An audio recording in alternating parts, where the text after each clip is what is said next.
Section 1. You will hear a telephone conversation between an employer from the Wild Dune Spa and Resort and an applicant. First, you have some time to look at questions 1 to 5.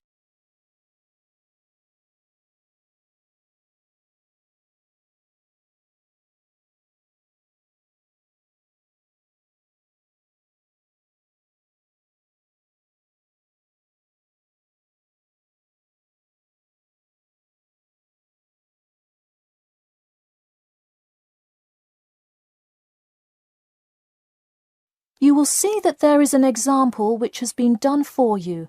On this occasion only, the conversation relating to this will be played first. Hello, is this John Murphy? Hi, yes it is. Hi John, this is Ed Heisenberg from the Wild Dune Spa and Resort, calling about your application for our lifeguard position. Do you have a few minutes to talk? Yes, absolutely. The employer says that he is calling about the application for their lifeguard position. So, lifeguard has been written in the space. Now we shall begin. You should answer the questions as you listen, because you will not hear the recording a second time. Listen carefully and answer questions 1 to 5. Hello, is this John Murphy? Hi, yes it is. Hi John, this is Ed Heisenberg from the Wild Dune Spa and Resort, calling about your application for our lifeguard position.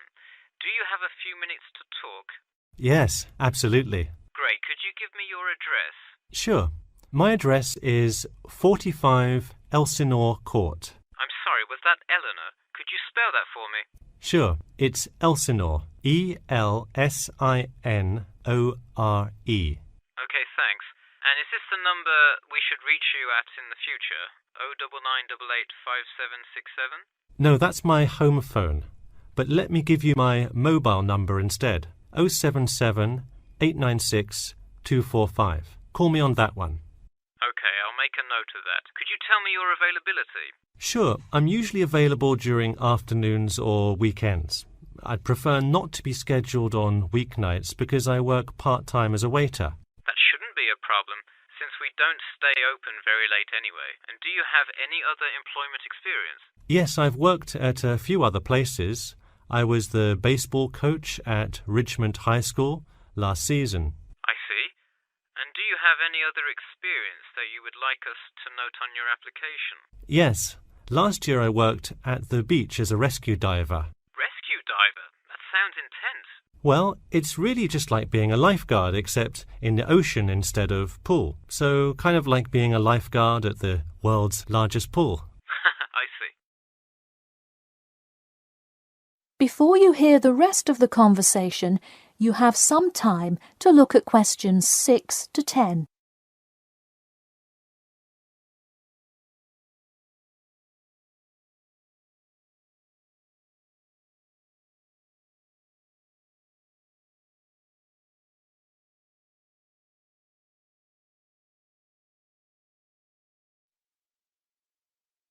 Now listen and answer questions 6 to 10. So could you tell me about the relevant skills you have? I'm guessing a lot given your experience. I'm CPR certified and have 2 years of diving experience. Great, it sounds like you are well qualified for this position. When does your CPR certification expire? I think in November, but let me quickly check my CPR card. Actually, it expires in October. Okay, so regardless, you have it through the end of the summer. When is your ideal time to work? Since I work in the restaurant on weeknights, I like weekends best, specifically Saturday mornings. I see. We do already have a lot of staff available on Saturdays, but I do need an early morning shift lifeguard. How early could you work Saturday morning? I can get there by 6 o'clock if need be. You'll be happy to know we open a little later than that, but I'll put you down for Saturday mornings here. Oh, awesome. I can't wait to get started. How about you come in next Saturday, the 12th? That sounds good. Great. We can figure out other shifts for you to work when you come in then. One last thing, just out of curiosity, where did you hear about us? I heard your ad on the radio while I was driving this morning. You know, I think you're the first person who has responded to our radio ads. It's almost always people who have seen us in the newspaper. Yeah, I don't have time to read through the newspaper every morning. I've plenty of time in the car to listen to radio ads. That makes sense. Well, thanks for your time, and we'll look forward to seeing you on the 12th. That is the end of section 1. You now have half a minute to check your answers.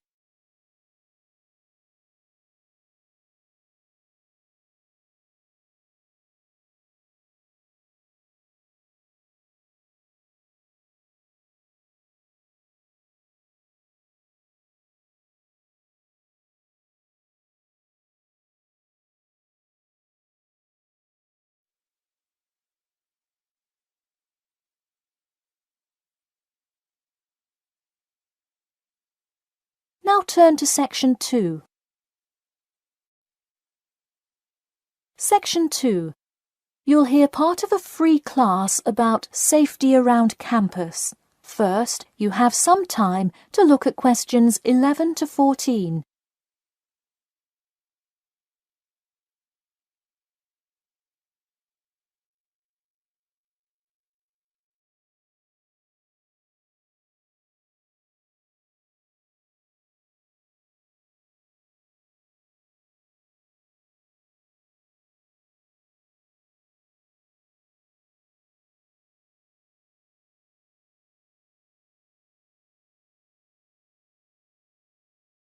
Now listen carefully and answer questions 11 to 14.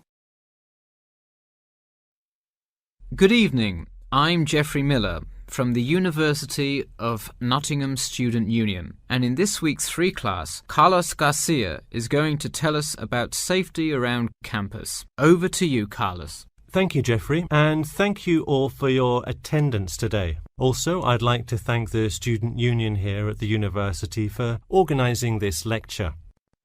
Well, I've been serving and protecting the City of Nottingham for over 20 years now as a member of the police department. Does anyone know what type of crime is the most prevalent on campus? I heard someone say drugs and alcohol. That actually isn't too much of an issue. Violence? Nope. Actually, the biggest thing we worry about here is theft. The nature of crime on Nottingham's campus is quite different from that of the surrounding areas. Crime rates across the East Midlands are very difficult to control. We'd like to see the rate stay the same for this calendar year, but it has been increasing steadily over the past 3 years. On campus, however, I'm happy to say that the overall crime rate has fallen this year. You wouldn't think so if you've seen the extremely exaggerated stories in the media. The media has done nothing but cause more concern about crime in our area. Even the crime shows you see today are a little bit far-fetched, but at least viewers know they're not real events. We'd really like to see more factual news articles out there so the public can have a rational sense of the safety level of our society. Before you hear the rest of the talk, you have some time to look at questions 15 to 20.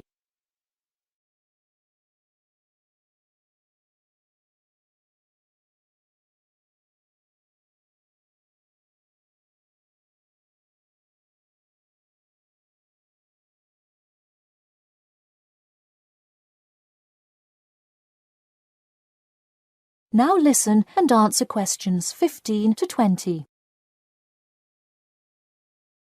Okay, let's move on to what to do when you see a crime. Do not get involved if at all possible, and do not draw too much attention to yourself by running away in a conspicuous manner. Though most likely, and hopefully, you will not have to experience this situation, if you are being mugged, please do not try to resist. Instead, be compliant and seek help after the incident. Like I said, though, it is highly unlikely that you will find yourself amidst a crime, but it is important to be prepared should it ever happen. We find that educating students and staff on the correct precautions to take is the best way to increase your safety. Just remember to be smart when you're out late at night and avoid any area or person that looks suspicious. I know it sounds obvious, but I cannot stress this enough. It's also not a bad idea to have your mobile phone with you at all times, but be careful. If you're chatting on your smartphone on your way home, you're a prime target for thieves. I'd like to see a show of hands. How many people have left work or the library after 10 p.m. to go home before? A lot of you, right? If you do have to go home late at night, please don't walk home alone. More often than not, there's someone there that will be walking the same direction as you at some point. Walk home with a friend or co-worker. Even if you must use your phone to call someone that's nearby to walk with you, it's always safer to walk home with someone.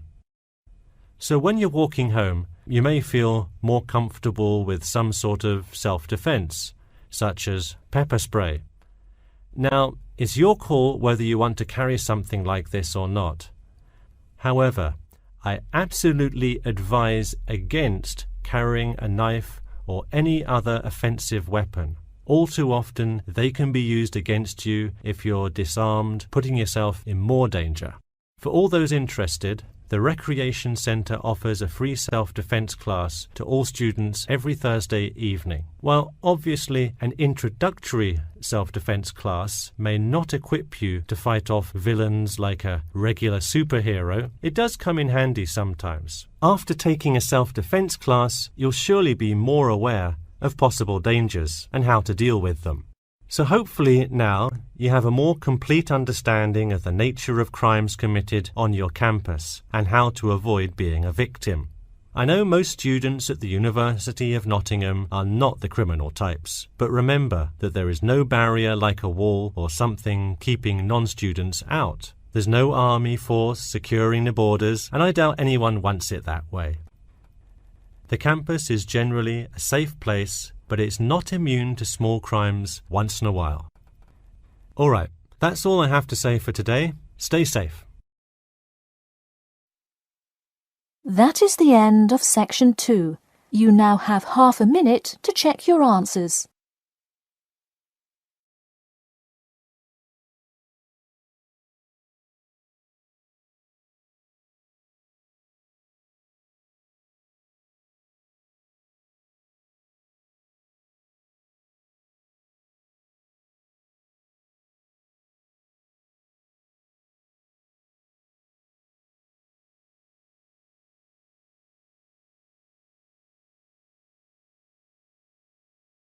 Now turn to section 3. Section 3. You will hear a student called Bobby talking to his tutor about the research project. First, you have some time to look at questions 21 to 23.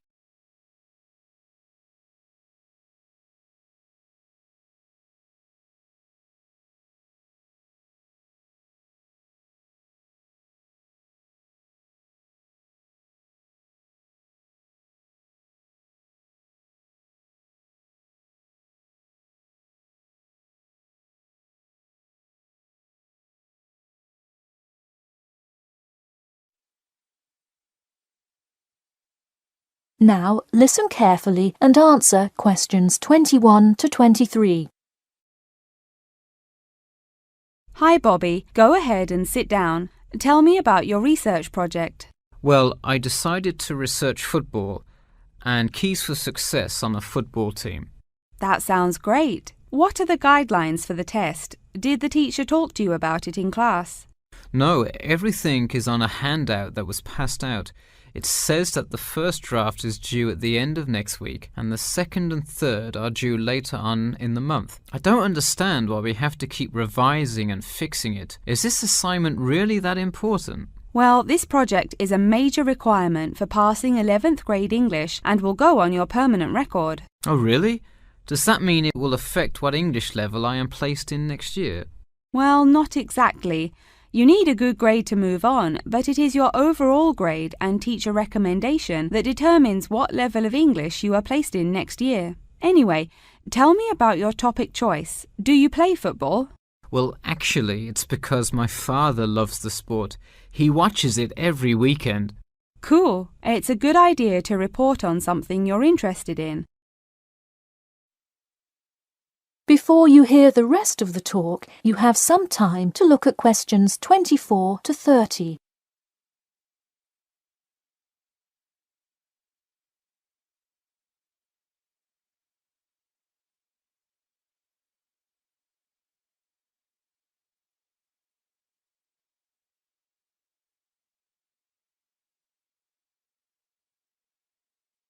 Now, listen carefully and answer questions 24 to 30.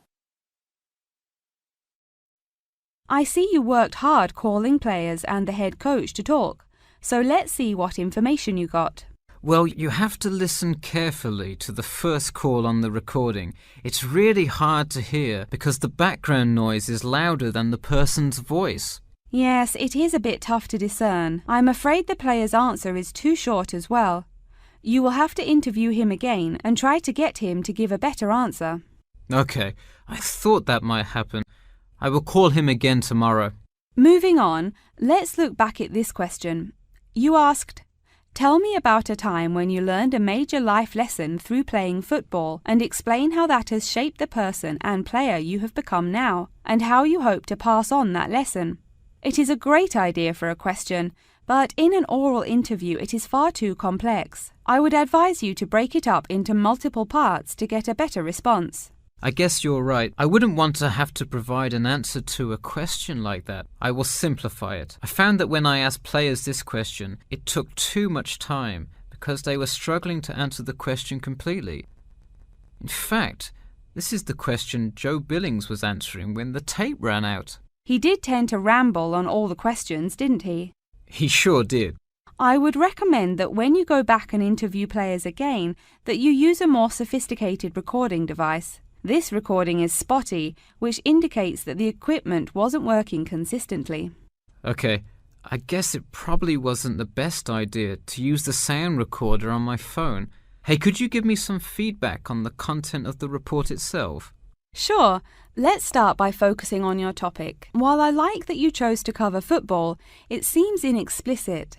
The keys for success of a player and team is quite an interesting topic, but what is your thesis? That is to say, what conclusions can you draw from your research? I would suggest coming up with a strong thesis statement and then shaping your report based on that.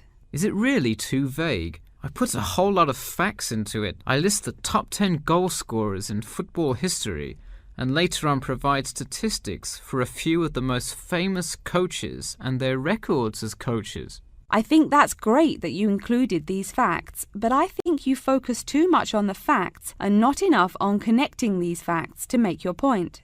Ah, I see. Okay. So it looks like I have quite a bit of work to do before the deadline. That is the end of section 3. You now have half a minute to check your answers.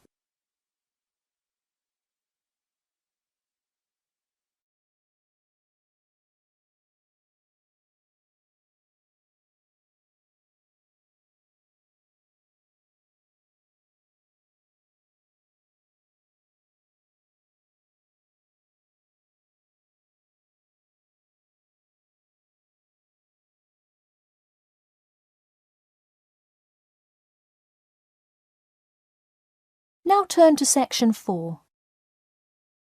Section 4. You will hear part of a lecture about how to give a quality speech. First, you have some time to look at questions 31 to 40.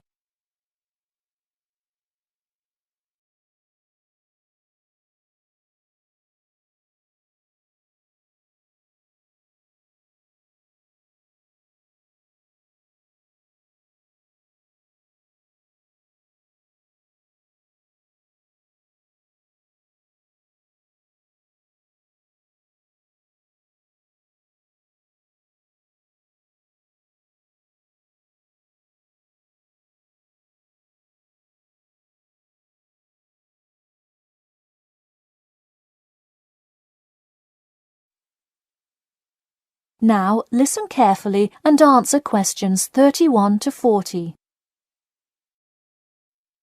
Good morning. Today I am going to cover the daunting task of giving a quality speech, a thought that makes most of us cringe.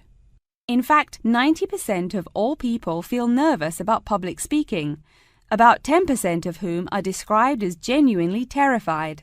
Hopefully, when we are finished here today, you all will be in the 10% of the population who do not feel nervous at all. Did you know that lecturers tend to get more nervous if the speech they are giving is an important one? It makes sense, right? You probably wouldn't be nearly as nervous to address your residence hall about the proper use of the recycle and compost bins as you might be if you were asked to give the graduation speech to your entire 5,000 student class. So what is it that makes some people completely comfortable in front of crowds? Some people think that the ability to give a good speech is a gift that others are simply born with. This is almost never the case. Public speaking can be learned with practice. The first most important thing you can do to improve your confidence in delivering a speech is to prepare a quality speech. Honestly, while the content of your speech is relatively important, the audience will really only remember the last sentence you say. It is a good idea to structure the rest of your speech to lead up to this last point to really drive your message home. This is a good way to ensure that your speech is well organized.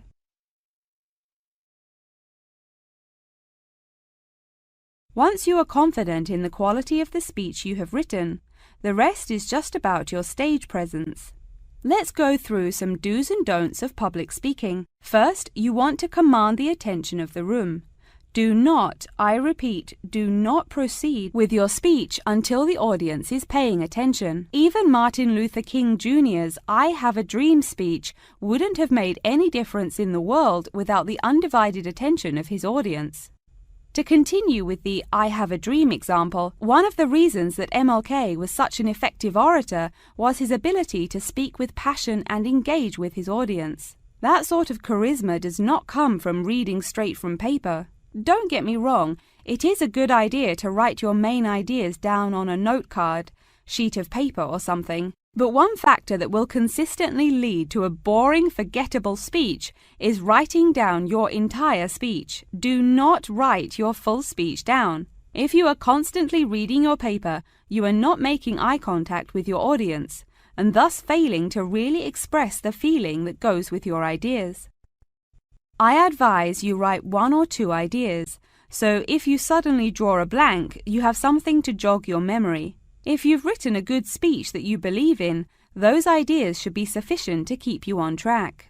Once you have those ideas written down, give your speech a few practice runs in front of the mirror, into your sound recorder on your phone, or with a friend before it comes time to address a crowd. That way, you can hear how the ideas come across, make sure there are no abrupt transitions, and find out whether you are talking too fast or too slow. Timing is important.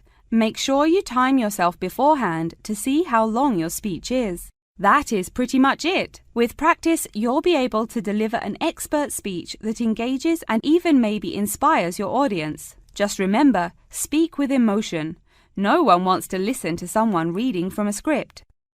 As I come to a close in my speech, I'll point out that I have employed all of these tips that I have covered. I practiced my speech ahead of time and timed it, and I can even show you my one small index card with just 3 simple bullets on it. It's as easy as that. That is the end of section 4. You now have half a minute to check your answers.